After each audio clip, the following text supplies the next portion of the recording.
You are listening to the Scars and Guitars podcast series that syndicates for the A-List Online, and my name is Andrew Mackay-Smith. Welcome to the show. The interview subject I have coming up for you is Tim Aldridge from Melbourne's most excellent extreme metal band, probably of all time, in my humble opinion. Well, them and Destroyer 666, Abramelin. Now, the reason for the chat is to talk up Abramelin's brand new studio album. It's a full album, 9 or 10 tracks. Never Enough Snuff. It certainly is one of the albums of the year thus far. It's probably the best straight up Australian death metal album in the last probably decade or so. Not that I've heard every single Australian death metal album released in the last decade, but of the ones that I've heard, I must say this takes the cake. So here he is, Tim Aldridge from Melbourne's extreme metal outfit, Abramelin. Hello, mate. G'day, mate. How you going? I'm very good. Let me turn off this bloody noisy heater up here above me. It's good to chat to you, mate. How cold is it? Are you in Melbourne or Sydney? Melbourne, yeah. What is it about? Bloody cold at the moment. What is it, about 7 degrees or 6 degrees or something like that down there at the moment? Yeah, maybe even 5. I don't know how you lot do it, I've got to tell you. I mean, it gets below, seriously here, it gets below 15 degrees. It honestly feels like you're 7 degrees. Does that make sense? Like, we're not acclimatised to it. Sure, yeah. You know, the weather just fucks with us up here, mate, because it's during that you wake up and it's quite cold, like 10 degrees or what have you. Like, you know, I mean, you expect it to be that cold some mornings, like in the dead of winter. Yeah. But during the middle of the day, it gets to 25 degrees. So if you put a jumper on, you're going to lose it by about 10 a.m., 9:30 a.m. as it is. You still hold the humidity around winter? Like, is it still... I mean, you've been used to it. You wouldn't probably notice, I suppose. It's a fair question, and you're probably on point with your comments because, look, I might be on the Gold Coast, but it doesn't really... Once you hit about Bundy, shit gets real. There's no winter north of Bundy. It's just we're right on that border, you know, the Capricorn, Tropic of Capricorn there. And, mate, once you get into Mackay, mate, it's all over. I mean, it just doesn't change at all. You know. Longreach stays around about 40 degrees all year round too, doesn't it, when you get out there? Well, it's funny you mentioned Longreach, actually. I'm just about to graduate uni and I was going to go for a roll out that way. Yeah. With the paper out there, the News Limited paper out there, to become a sub-editor out there. I don't know whether I could ask the family to move from Northern Gold Coast, which is very pleasant, to the outback. Nice cool breeze in the Goldie. You don't get that horrible wet heat, you know. Spot on. No, you're on point. I mean, I love living in Queensland, but the heat gets 7 months or 8 months of just continuous heat does get to you after a period of time. But then I look at what you guys have to bloody deal with down there. Like, how you guys do. I'm a muso too, right? Yeah. I'm used to loading out at like 3 and 4 in the morning. I'd play covers music, so Kylie and Olivia Newton-John and all that stuff. But like, I'm still loading out in the morning, and it gets pretty cold. But you guys must load out, and you just see the steam coming off you. Oh, definitely. Yeah. I mean, you know what it's like. You finish a show, no matter what you do, you're always sweating after anyway. And you get out in the freezing cold, your nipples hit the bloody pavement before the rest of you does, you know. You know, it's insane. It's not fun. I've done a lot of like diving into the history of Australian cities. Like, why are they there? And of course, Melbourne is all gold money originally. That's why it became so powerful and was able to sort of usurp Sydney with the placement of Canberra. Yeah. You know, whereas Sydney was seen as the old establishment. Melbourne was seen as the young, you know, the real powerhouse of the Australian economy at the time because of the gold, and there wasn't mining, of course, at the time. It was all that. But it's fascinating to me that we've got these. Brisbane is effectively the northern port of Sydney. Melbourne's independent, and Perth is really just a mining outpost. Adelaide is just where the beatniks lived, and Darwin effectively doesn't exist. A lot of souls in the middle. See, Darwin these days has got less than 200,000 people in it. It's incredible. It's basically a town. It's one place I've never been. Never been up the Northern Territory, never been up to Darwin. It's all over Australia, 100 times, but never up there. It's beautiful, but it's hot as shit. Like, I mean, it's ridiculous actually up there. I mean, I used to work for Telstra, so I used to travel up and down the coast of Queensland between here and Cairns.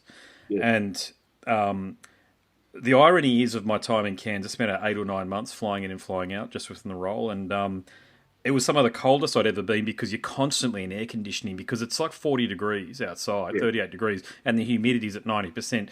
Nobody can get anything done. Yeah, no. You know, it's horrible. It's a tough place to try to do any business, mate. But mate, this wide brown land of ours isn't going to change for us. No, exactly. You know. We're lucky. We sort of all our major cities are all on the coast. You know, we get a little bit of sea breeze all the way around. You know.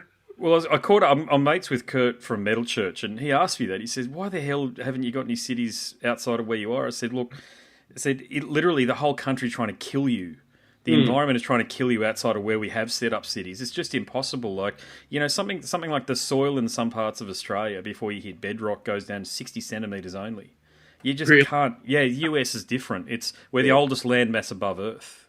You're right. Above sea level, sorry. Yeah. And we've just been eroded away. So there's just nothing here. I don't even know how we've had a pastoralist industry and, you know, farming. Farming is just weird because it's all European farming techniques in a country that can't really support it. Yeah, you know, water seem to all be in the wrong spot too. You know, it rains everywhere where there's no catchment, so it's bloody crazy. Oh, it is, mate. Yeah, they need to get. It's not the Bradfield. Is the Bradfield scheme? Have you been reading about that? You know, up here it's a big deal, but basically to capture all of that water that you're exactly talking about in a series of dams and rivers, and then redistribute that throughout the rest of Australia. Yeah, it's a lot of because there's an enormous volume of water that falls that in sort of Atherton tablelands that just goes nowhere. Goes back out to the ocean. You got to capture it all somehow. You know, somehow it's got to be done. But mate, we are mere musicians and participants in life, not dickhead politicians. You know, mate, I got to say, I didn't expect to hear from you guys ever again. Yeah, because I'm 42, so of course I remember the day back in the day, and you guys. Certainly, if memory serves correct, you guys and Armored Angel were the two that I thought would break outside of Australia. Yeah, cheers. And achieve success, particularly in Europe, I thought. You guys, Armored Angel, I thought maybe were more European. You guys are a bit more success with the American side of things. Yeah. You know, I liken your sound in a recent review. I'm just trying to find where I wrote it, but what did I say? Their Deicide meets Carcass at the House of Cannibal Corpse brand of death metal. Yeah, well, that sort of sums it up in a way. Yeah, certainly a lot of influences there. Yeah, but your guitar playing, I must say as well. I think, and I'm not just pissing in your pocket here. I think you're probably the most overlooked guitarist in the Australian heavy metal industry by some measure. Yeah, because I had the EPs. I remember the EPs well, and I remember you were playing and thinking, shit, you're basically, you know, like a Jack Owens style, you know, the bolt on point riff, jig, jig, jig, jig. You had that style down pat, you know. Yeah, Jack's a good on, and he's an absolute legend too. And again, he's overlooked, I reckon, as well these days. Well, he is. Yeah, I've reached out to Jack for a conversation, but he's ignored the Facebook message or the message on Twitter or what have you, because I think you knew Ralph Santola as well. Is that correct? Yeah, he was a really close friend, yeah. Is that right? So I wasn't good mates with him like what you were, but I knew him. Yeah. And I was devastated, to be honest with you, when he passed away. Dude, I think of him every day, literally, still every day. I really miss him a lot, yeah. How did you guys develop your friendship? I was playing in the Berserker, and it was when he was playing in Obituary, and we supported them on a North American tour. In 2009, it was the first time I met Ralph, and straight away we just hit it off, and we ended up sort of just basically being like tour buddies and hanging out the whole time. And then I didn't see him for a while, but we became really close Facebook friends after that. We were chatting almost on a daily basis, and then I didn't even realise that he was playing in Deicide. And I was playing in the Amenta in 2011. We did a European tour supporting Deicide. And when the tour bus turned up to pick us up from our hotel, I get bloody jumped on, and I turn around, it's Ralph. I didn't even realise he was in the band. So I was lucky enough, again, we were pretty much bunkmates. He was sleeping opposite me. So we end up, if we weren't talking all night or hanging out all night at the shows, we ended up talking in our sleep to each other all night. And it just, solidified the friendship again. That's awesome. Yeah, I had two conversations with him, one of which was published on my podcast series. But we a bit like you, we'd exchange messages and emails and stuff. And I was actually at the genesis of talking about bringing him out here to do guitar clinics, because I think that's something that's really overlooked. We get the bands coming out, which is bloody expensive, and there's a handful of guys like Dicey who have the expertise to do it successfully. But, you know, you've seen there's been a few festivals lately, like that Glam Festival, I can't remember the name of it, Adult-Oriented Rock Festival or what have you, that fell over. You know, it's a dark art is what I'm saying, hard to do. So I thought, I don't think I want to do that, but I want to bring out guys like Ralph, guys like Steve DiGiorgio. Yeah, definitely, yeah. To put on these clinics to show their immaculate technique to people, and Ralph was keen, but we know what happened, unfortunately, and I think we lost a giant. I think my view on Ralph is pretty clear, and I've said it many times on the podcast. I think he recast the die of death metal guitar playing with his performance on Stench of Redemption. Oh, definitely, yeah, no doubt. Yeah, those guitar solos. Yeah, it was really tragic that time. Like just before he passed, he had planned to come out to Australia even just for a holiday, and he was going to spend a week or so with me, and it just never eventuated. His health sort of got deteriorated. He was having a lot of issues, and then out of nowhere, he's gone. Yeah. It was incredible. I spoke to Bill Hudson about it. Bill's his other good mate Bill shared with me that he was in the room when he passed. Yeah. And I also spoke to the night that he passed. I can't help but think that we're all sort of drawn together sometimes when someone is connected to the cosmos as Ralph truly is still. I spoke to just before he went into hospital. Yeah. And, it was a bit of a cryptic one. It was a bit weird, but I didn't think that would be the last time I'd heard from him. And then he was in the hospital and he was in a coma within 24 hours. It was just insane. And he thought he was bitten by a spider. He thought he had a brown recluse bite. And he thought that's what was causing his sickness. Yeah, it's weird. It's weird thinking back. Yeah, it's odd because that night that he was in hospital in the coma, I spoke to Bjorn from Speed from Soilwork and Night Flight Orchestra. And it was a difficult conversation, man. I wouldn't say I know Speed. I mean, I've spoken to him 5 or 6 times for the podcast and interviews in general, but he's a damn good guy too. Yeah. But a bit like you, I think he was mates with him and Bill, and it was just so strange that within this very small period of time, I got to chat to Bill about him. Then I got to, and the night he passed away, or the night before the morning he passed away, I was speaking to Bjorn about him as well. So it was like, in some ways, I felt like we were being prepared for the fact that he wasn't going to be around. Yeah. And he's left a massive hole, mate, because he's the sort of guy that he's playing. I still listen to it now and I don't understand where he get the inspiration from to do what he was doing. He was an absolute massive music fan and a massive music brain. He would study classical music and just to find out, just to try and sort of work out I don't even know the words for it. I'm a hack of a guitarist compared to someone like Ralph. He would just find all these different angles to look at it and different ways to study it. And he would study the most minute details on different composers' thoughts and ideas and how they put stuff together. And he would take influence from that. And it's something that my brain, honestly, I just can't do that. Tell me, who wrote the solo at about 2:16, the 2:16 minute mark of Play With Your Prey? Oh, that's me, yeah. That's, mate, you can do it.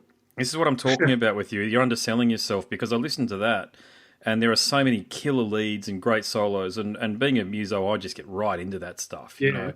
And there's so much ear candy on this. And when I listened to that one there, I was like, holy shit, this guy can play. Oh, well, really play. That's an incredible... Yeah, Anwar from Metal Obsession will publish my review, but I do make a point of highlighting that one there. Thank you. Because and then at the end, when you do that Bill Steer thing at 408... like you do, that just sort of you're holding onto the note in the new wave of British heavy metal style. The outro bit. That stuff, mate, that stuff is like your signature. Yeah. I'm old school, man. I absolutely love Iron Maiden. Guitar harmonies like Thin Lizzy and stuff. It's still, when I'm writing death metal, that stuff still comes into my head and it still influences me to sort of take it to a more melodic place rather than try and just be brutal all the time. Yeah. Yeah, well, it's great stuff, but I mean the thing is that the brutality too. I mean the riff that starts at about 136 in The Peeler. Yeah. But Jesus, man, I mean that's come from somewhere else, distant. That's Morbid Angel. Matt Wilcock. He submitted one song for the album, and my God, it is a killer. And that The Peeler is all Matt. I do the second lead break on that album, and the pressure I was under to try and do something that could fit with something that he wrote, because, I put him in the most highest regard as one of the best guitarists I've ever heard, let alone played with. And, that's all down to him. That's his old school influence as well in there, definitely. So he was in Acre-Cocker, is that correct? Mm. So how did you guys connect? Well, when Matt was a young lad, when we released our previous album before this latest one, Dead Speak, was in 2000. And at that time when we recorded the album, it was just myself and our singer Simon. And so we thought we got to tour the album. We need to get a band together. So we sort of put out some, we need to do an audition for another guitarist. And we'll put onto Matt Wilcock by an old friend, Theron. And I remember going to the rehearsal room the night that Matt was auditioning. And I walked in there and he was shredding like an absolute monster. And I think he was 20 years old at the time, maybe 20 or 21. And I thought to myself, Jesus Christ, I've got to get my chops up. This guy is just going to slay me. But from seeing him for the first 5 minutes, seeing he's playing, I knew he was the guy. And he joined us for that tour then. Yeah.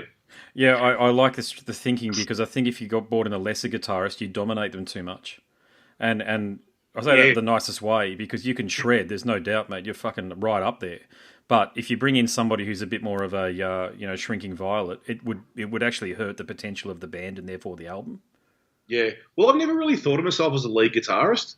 I've always thought of myself as and looked at people that are amazing rhythm guitarists, like Scott Ian from Anthrax, for instance, or even Dave Carlo from Razor.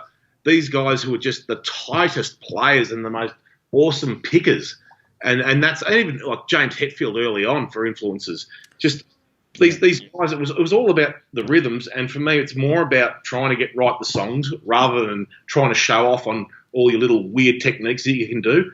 I mean, don't get me wrong, I absolutely love shredders. Malmsteen he's an absolute god to me, but it's not something that I've ever thought of myself as, you know. That's interesting, because you can do it. I mean, it's there. And look, I understand where you're coming from, though, and I like your philosophy, because what happens is a song like Pleasures. Okay, yeah. So to me, that's the last song on the album, I think, or second last song on the album. Yeah, last song, yeah, bonus track, really. Okay, so to me, the most satisfying moment of the album is actually in that song, because the change in pace and the change in riff, it's about the 3:33 mark.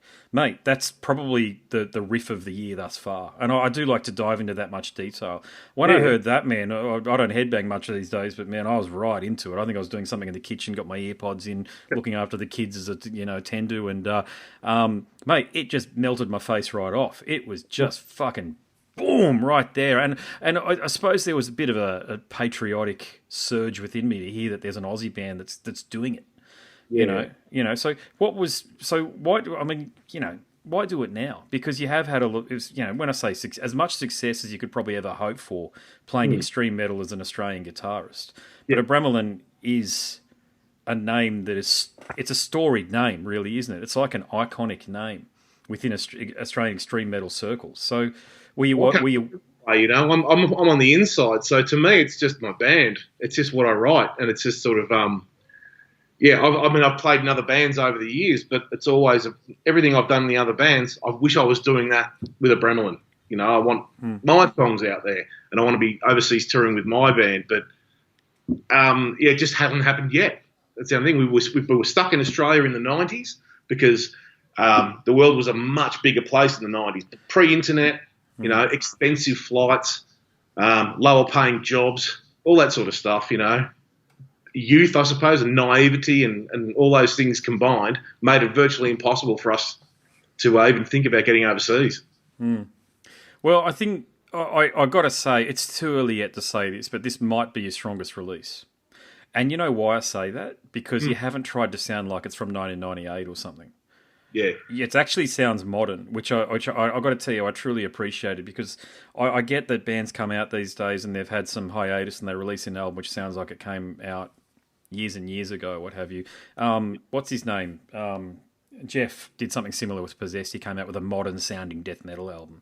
Yeah. He didn't come out with an album that sounded like Larry Lalonde was still on it, for example, which I probably would have liked, but I don't think it augurs well for the band moving forward.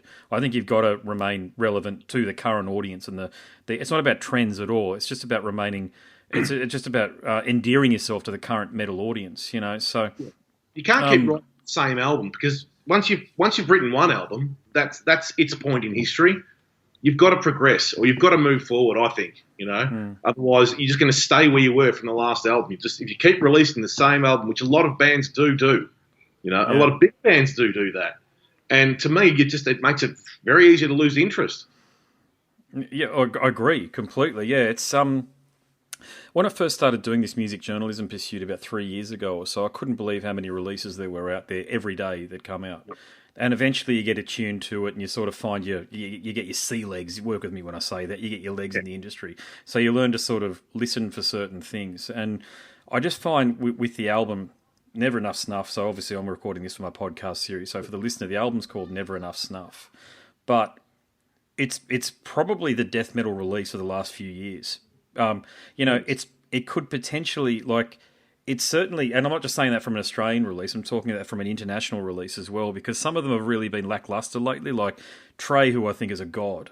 Yeah. But what he did with Kingdoms Sustained, I didn't think was good enough at all. Agreed. He's an absolute hero. He's he's a strange guy. Yeah. Met him on occasions, but he's a hard nut to crack. But then again, look, how many albums have they done? How many amazing riffs has come out of that guy? I don't think you can keep it up forever. You're going to have your moments of we're going to lack a bit of inspiration. He'll probably come back with something that'll just tear our guts out, But yeah, that last album, or last couple of albums, just haven't been up there for what I'd expect from him. Yeah. I spoke to David about Elude Divinum Insanus, and I spoke to, of all people, I reached out to Trey's mum. Yeah. And spoke to her for the podcast. She's a lovely lady, Janelle. She did reveal something to me that I don't think was actually in the public domain, but she was happy for it to be out there. But Trey's got Asperger's. Oh, wow. That's what it is. That makes a lot of sense. Yeah. Yeah. That makes a lot of sense to why he can be so withdrawn sometimes. Yeah. That's what it is. And I'd love to interview him, but he just, he's got radio silence lately. And I kind of don't blame him. I think people, I wouldn't say they pick on him, but they're focusing on the wrong things. And earlier on in the year, did you see he was done for a DUI? No, I didn't see that. Yeah, he was actually his mugshot was there and everything. It was quite, some ways it's quite confronting to see it because I've never seen him in that light. Normally his hair's covering his face. Yeah. And he just looked like a regular 55-year-old bloke with his hair pulled back. He's human after all. But look, with the album, with the potential that it has to truly move the needle for you guys, can you tour? Can you go overseas and take it abroad? Yeah, definitely. Obviously, it all comes down to finances and all that sort of stuff. And a lot of the guys in the band have got their own businesses. It's sort of it wouldn't be long tours. I think we might be able to do like three weeks maybe at a time here and there. But it's definitely, we've got the potential to get out there and literally do a few weeks at a time every single day, go and push the album, then come back home, get back to our jobs, and then wait another 6 months, do it again, kind of thing. Yeah, it's not something we could really. Everyone's got families. You can't really do everything and just tour like we were in our 20s again. I mean, most of us. Oh, sorry, Simon, Rob, and I, we're pretty much hitting 50. Matt and Dave, late 30s, early 40s. We're a bit late, I suppose, in that respect. A lot of other stuff's happened with our lives in the meantime. Oh, but it's a tough business, and then you're playing extreme metal on top of it. And when you guys came out with doing what you were doing, it basically went away from 1997 to about 2002 or 2003 or thereabouts. I mean, people just don't, especially the young fan. I talked a lot about this in the podcast that. Being in my 40s, of course, I remember the rise of Metallica, the Black Album, Megadeth. I remember Iron Maiden when they first, the fall of Metallica, I think. What's that? Sorry, Black Album. Black Album was the fall of Metallica, in my opinion. I mean, they can't stand it. Yeah, mainstream. But as far as songs went, I don't think they've ever done anything really good since like the 80s, really. Oh, I'm with you, 100%. I think their last decent album, like when I say their last godly album was Master of Puppets, they had two godly albums which they built their entire career off the back of. Yeah. And effectively one person. Yeah. Pretty good. Yeah. Oh, look, Master of Puppets is all time. I mean, I remember how I felt about it as a 16-year-old. It never left my. It was between that, Faith No More's Angel Dust, and Death. There's a few other albums there, but I mean, there were albums that just didn't leave. They just never went back in their case, the jewel case. They were just upside down so they wouldn't get scratched, and I just rotate them, you know. But that takes you back, the nostalgia. When you hear those things, you feel like you're 16 again, That's what I love about those albums, and I love about all that 80s stuff, I do want to feel like a kid. I might be nearly 50, but I still feel like I'm 16 in the head. Yeah. And music keeps me there. Yeah. No, I'm with you. Look, just talking about Metallica quickly again. I just wish bloody Lars would step out of the band and let Chris Adler drum or something, because he can't drum for shit. No. I mean, I don't know how he stayed there. Obviously, he's got some. It's his band, It's him and James, really, obviously. Yeah. But my God, imagine what could happen if there were another drummer in that band. It would just be insane what they could come up with. Like that Hardwired to Self-Destruct, I was pretty complimentary toward it when I probably shouldn't have been when I did the review for it back in for Steve-O and Hot Metal. It's some good riff, isn't it? But God, they go on for a while, don't they? Lars's drumming is so loud. His drumming is bloody shit house on it. But I think that the riffs, there's songs where they repeat the same sort of format and section of riffs like 8 times. Once you hear it the 3rd or 4th time in a song, it doesn't need to be repeated again. Move on. Yeah. But so you work with probably, alongside Pete Sandoval, Tim Young, Dave's up there. Dave Haley, for the listener, is up there. Psychroptic and you guys, But you work alongside one of the greatest extreme metal drummers around today. You can talk with some experience about this. What do you think goes through the heads of the guys in Metallica when they're writing the shit that they write these days and go, that's it? They're exactly to the point that you just raised there about the riffs going on for too long and the arrangements being spread out over 8 and 9 minutes when it really only needs to be done at 3.5 minutes. And also, too, the way Lars's drums are mixed higher than James's vocal. Yeah. It's like, what the hell's going on? Obviously, for a start, they're probably using the wrong producers. And they're probably listening to these idiots telling them what to do. I think they've had their hands held for so long that I think they just let someone else take over. Because I don't know, people who play and write the music, they wouldn't let it come out. I can't believe they'd let it come out the way that Metallica let their songs come out. Agreed.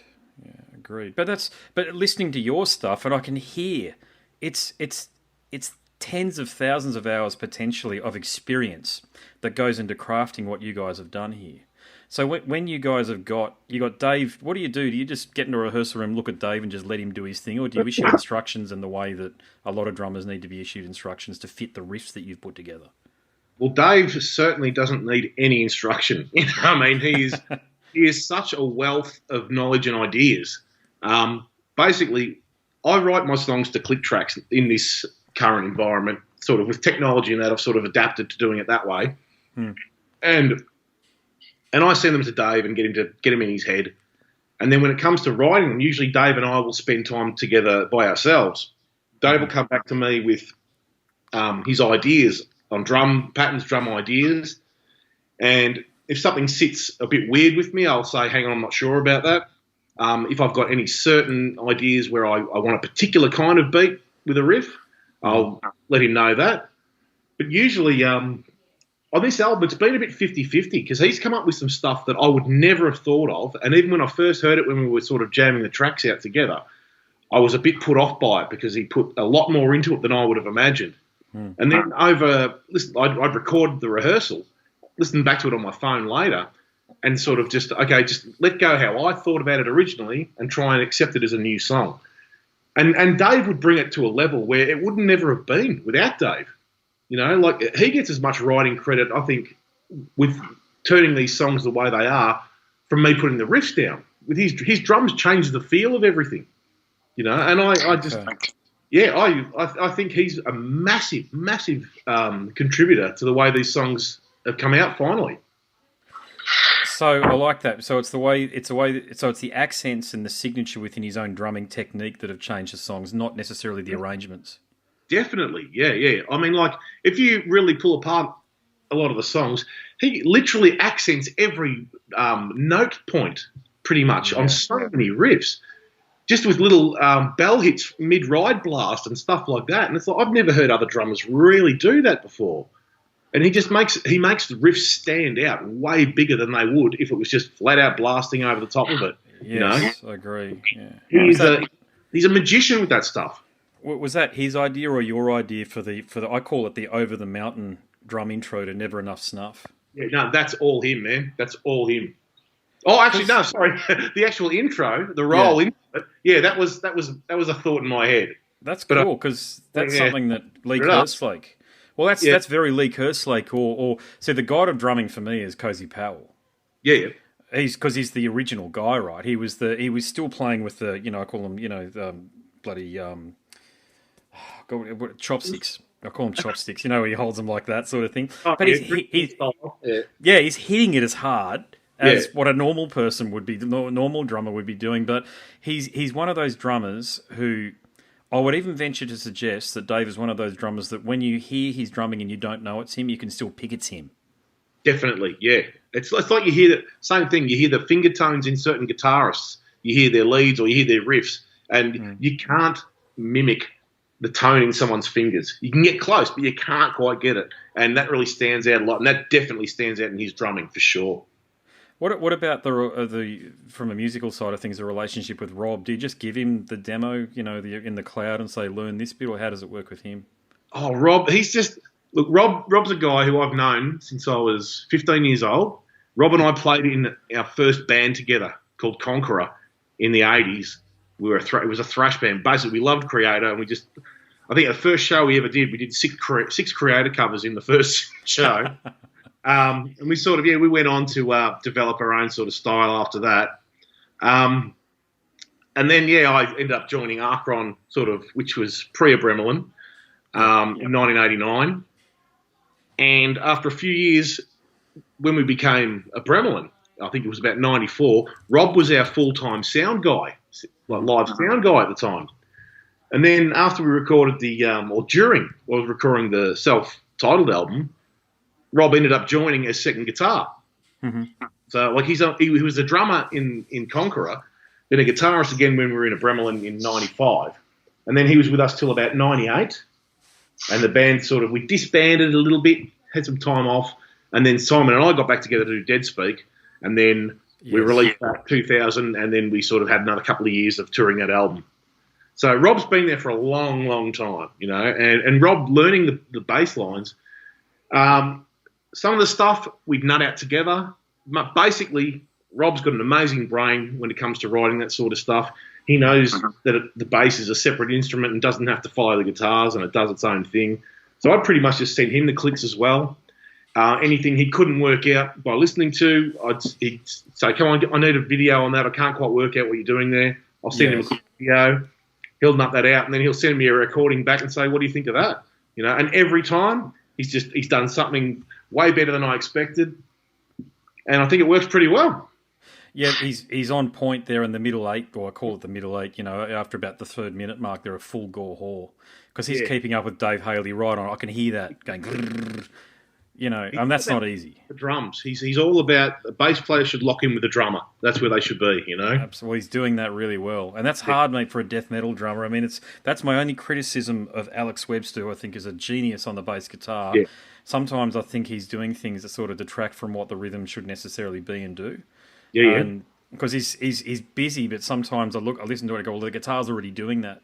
So it's hard with that band because everything's tuned to, bloody low A sharp or something like that, isn't it?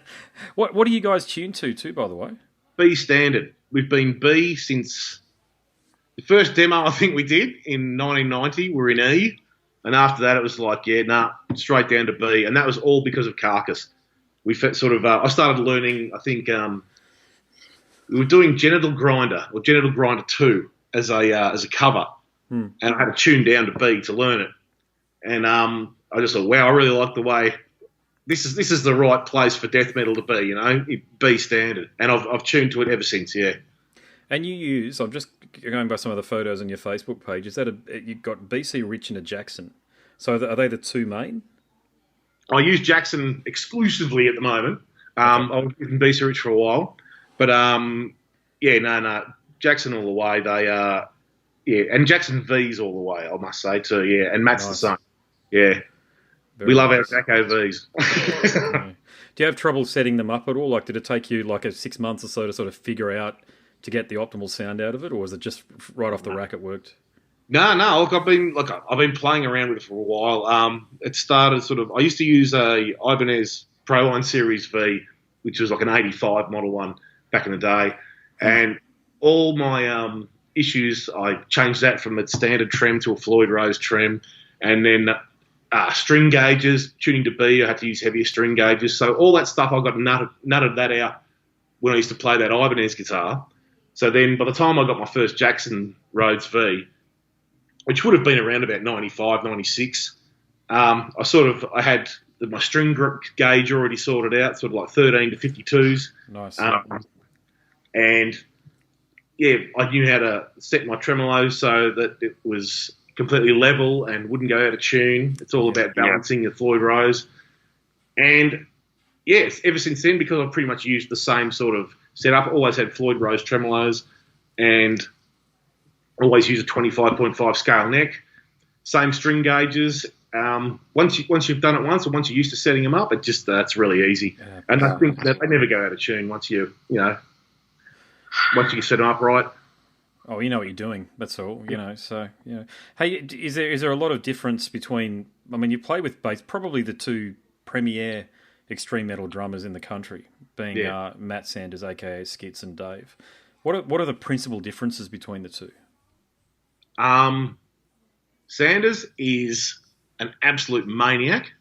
Literally, I mean, I love that guy so much, but he is a loose cannon. And that's the only difference. Whereas Dave, you don't ever have to turn around to see that Dave's in the right spot. If he starts at a tempo, that whole song's the right tempo.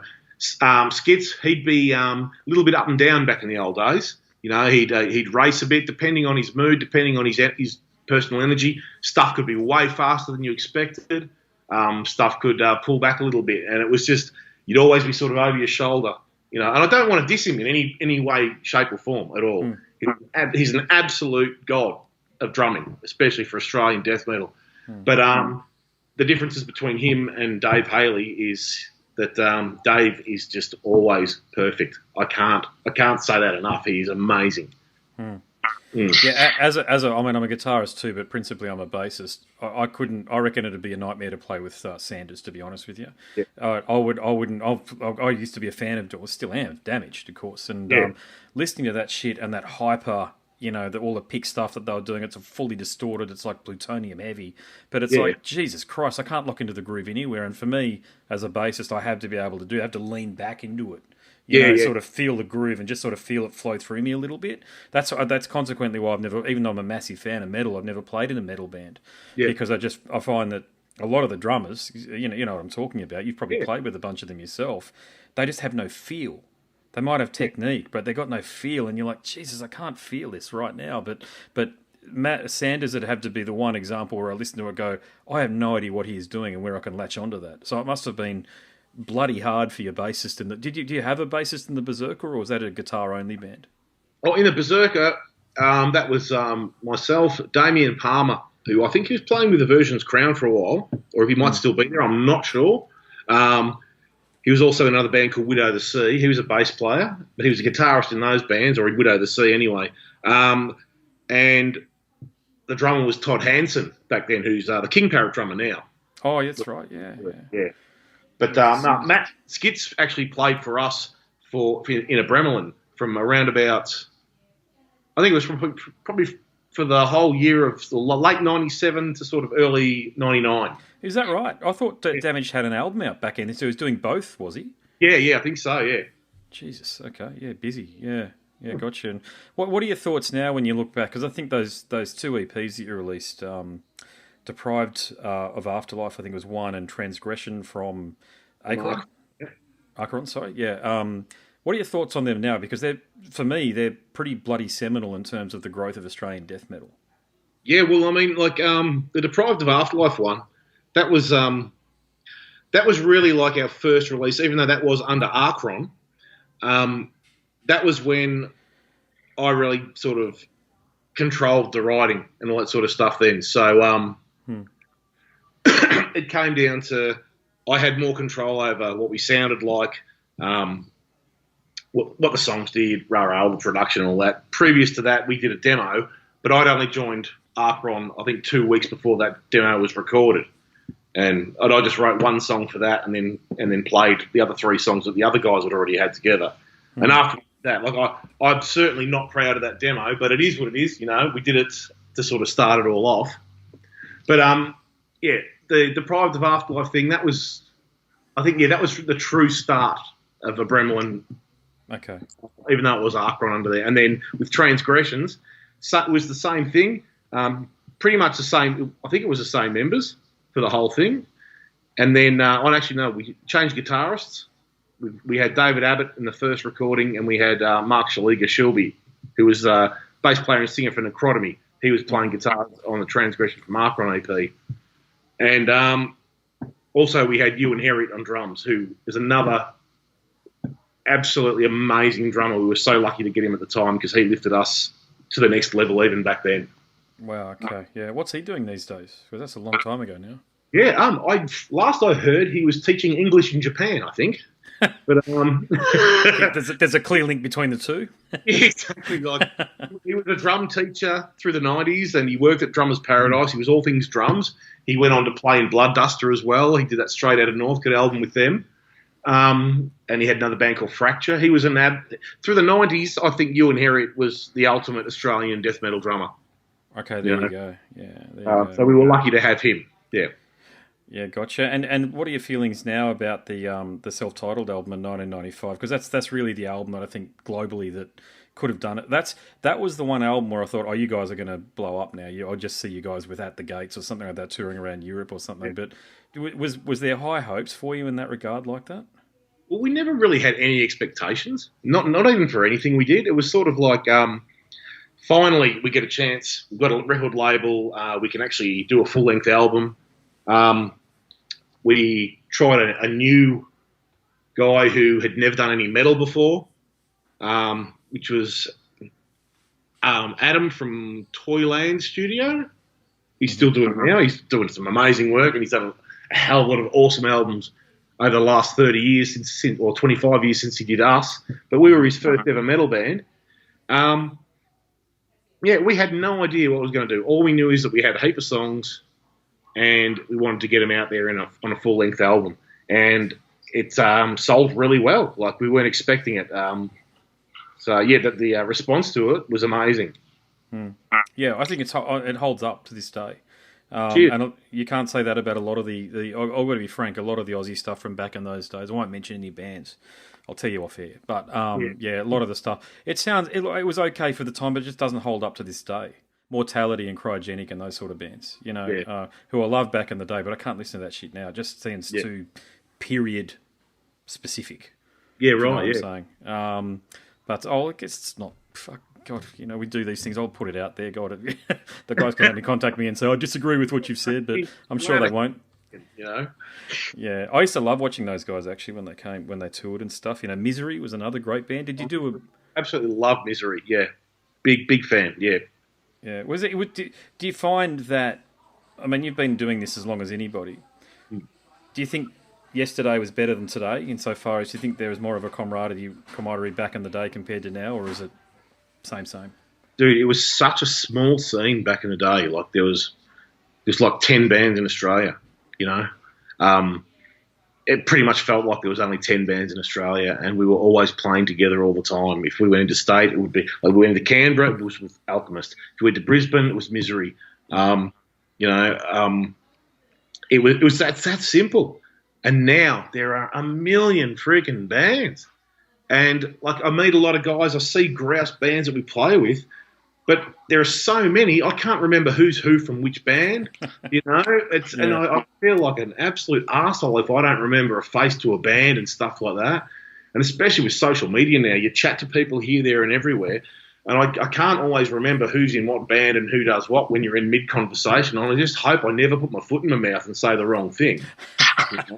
Especially, you do that thing where you have a couple of bevies and you're enjoying yourself, and someone mentions something else and you start talking about it, and then you work out sometime later that person was associated with that band you were talking about, and you're like, fuck. I really hope I haven't done that, but, I wouldn't put it past me with my big feet and a big mouth, yeah.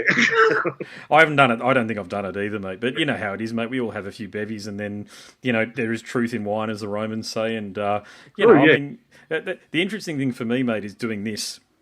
There are some bands who I don't like at all, but as people, they're awesome. Yeah, exactly. Do you find that as well?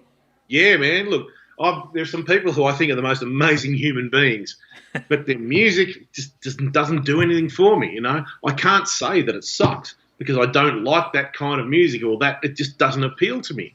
It doesn't mean that it's shit. It just means that I don't like it, But, God, I don't want to ever bag them. I don't want to bag people. Because, people, you can bag me, I don't care.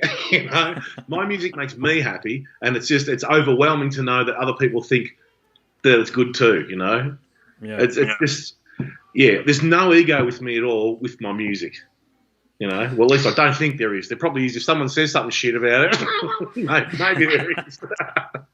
But at the moment, certainly not, no. Hey, I've got an idea, and I'm going to run it by you.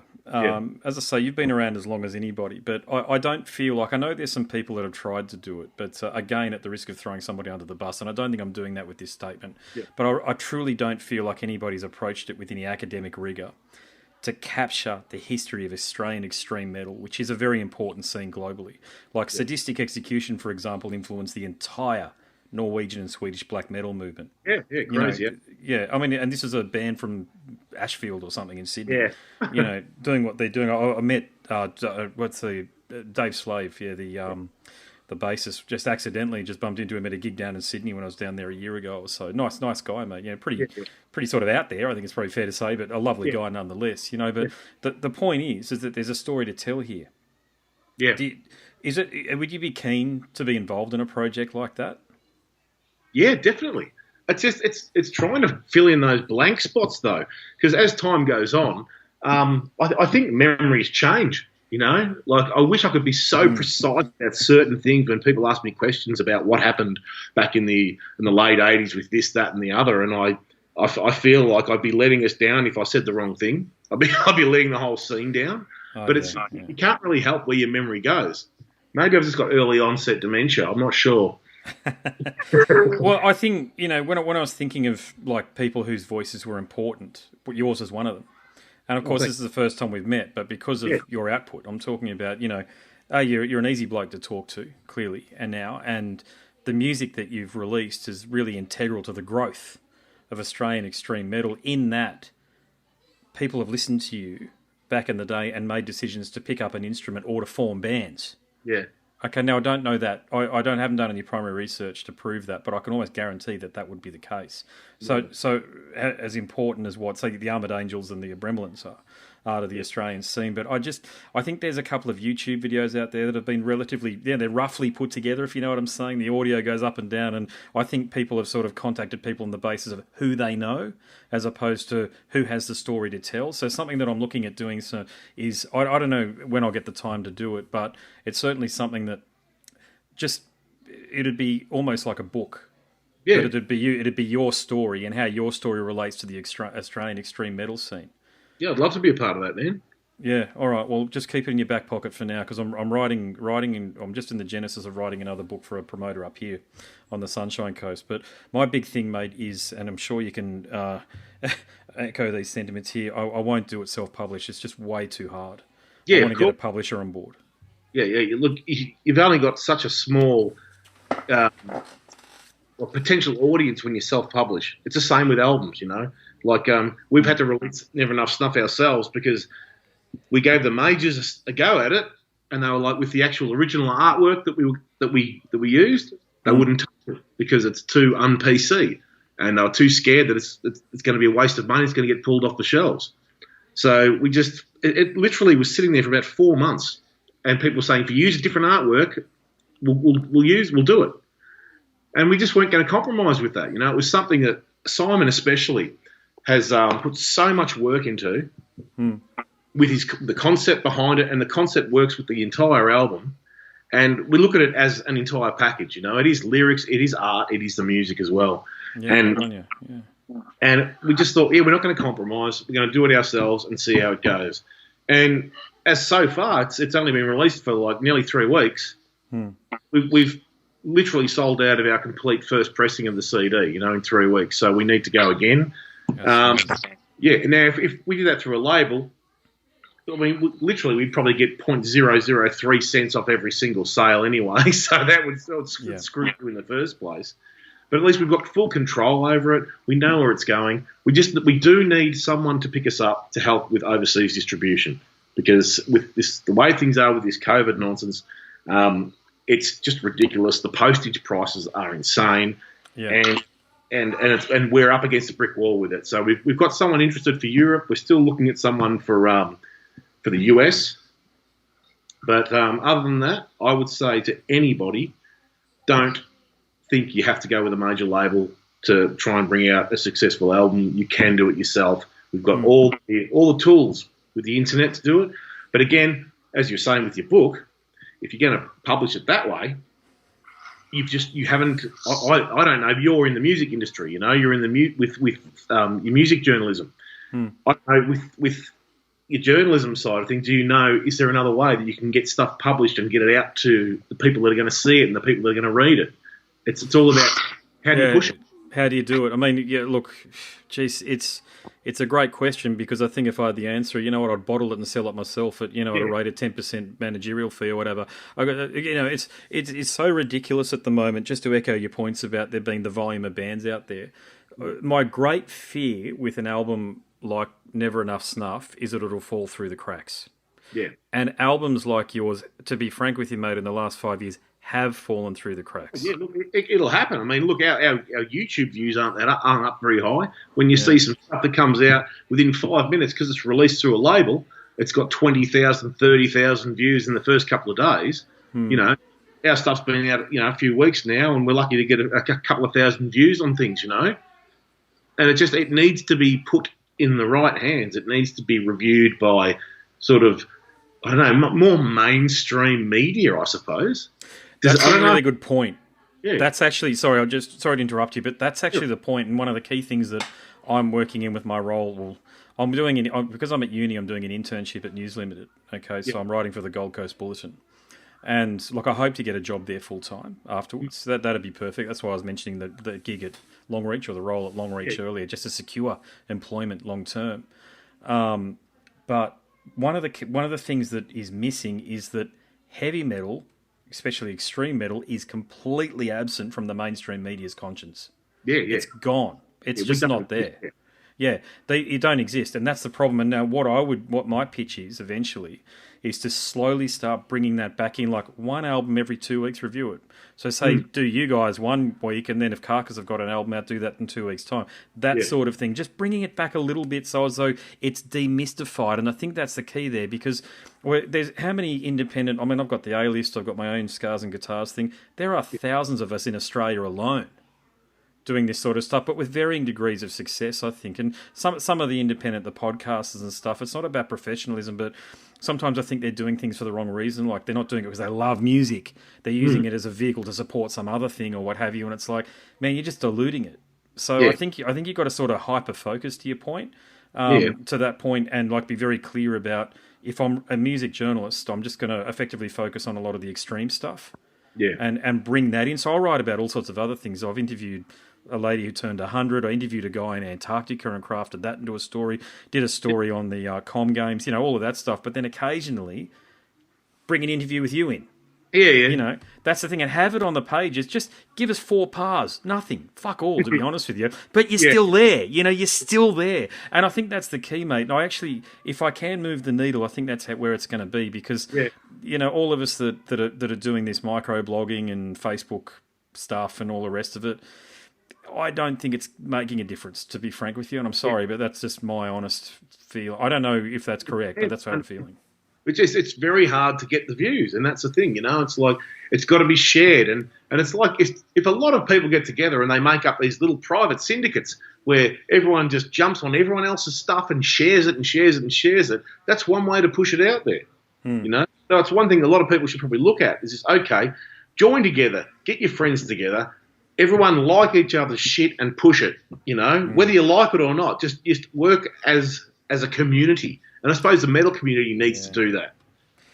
I've got mixed feelings on that, mate. To be honest with you, your principle is spot on, and it's the way things should be. But there's so much self-interest with human beings. I'm not just talking about heavy metal. Oh, yeah, I agree. Yeah, fucking self-interest is just ridiculous. I've worked with musicians where I've got them gigs, and then when I've gone to apply for paying gigs in the band, like I'm not a dickhead. I can play. Yeah. You didn't get the gig. It's like, but then I find out afterwards that if they'd sponsored me into the band or what have you, that they wouldn't have even done auditions because I came recommended or what have you. You know what I'm saying? Like, I'm not even saying that I deserve specifically to be there. I'm just saying, isn't that interesting? The brotherhood of reciprocity. Yeah. And you've probably seen it. It's because not everyone's honest and true, and not everyone. A lot of people, they're after that. They're out for themselves. Unfortunately, I think it's part of the human condition with a lot of people. No, we can't change that in people. You just hope the best, That you do. I just, with a release such as this, I think you've been important to Australian heavy metal for damn near 30 years. Think about that. Yeah. For a moment. And you get an album like this, which I truly hope does achieve broad listenership, and you can go on tour and the like. But I also know the effort that it's going to take. Yeah. You guys can try as hard as you can, but to your exact point, you need that big push from behind, whether it's just someone to champion the band or something like that. But how do you do it? That's the $1 million question. How do you do it?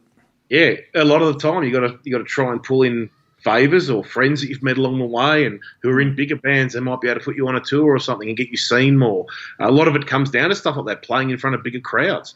Doing a lot of support acts. Take a lower pay rate and play some support acts so more people get to see you and show them what you've got, And I suppose that's probably, in Australia, that's the way to do it.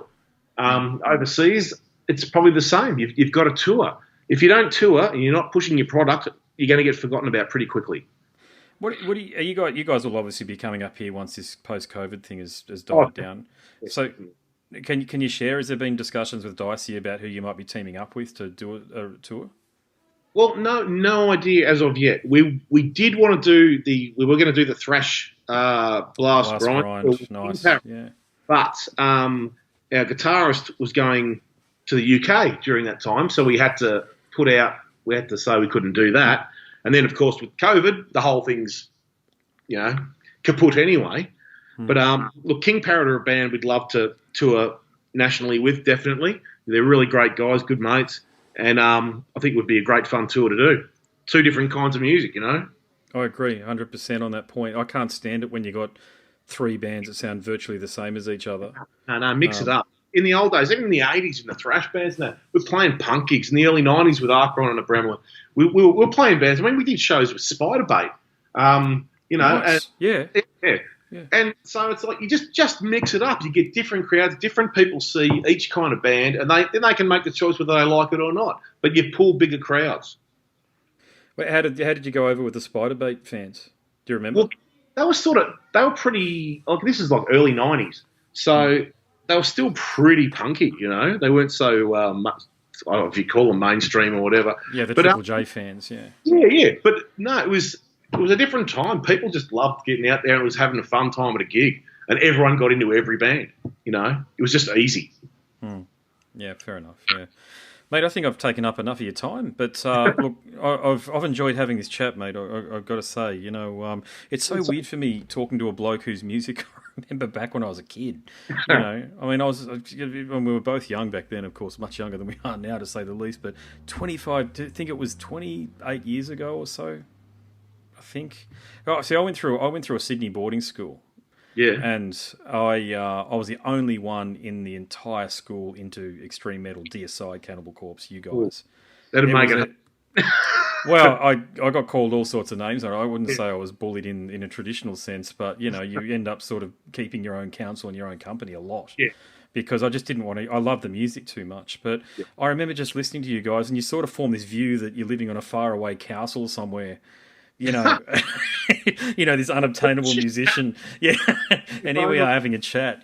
So it's been a good chat, brother. I appreciate it, and I mean what it said. Every word about your contribution to Australian extreme metal. It's good to have people that are keeping the faith and contributing in your way. Because I say it again, I've said it so many times, and I've written about it.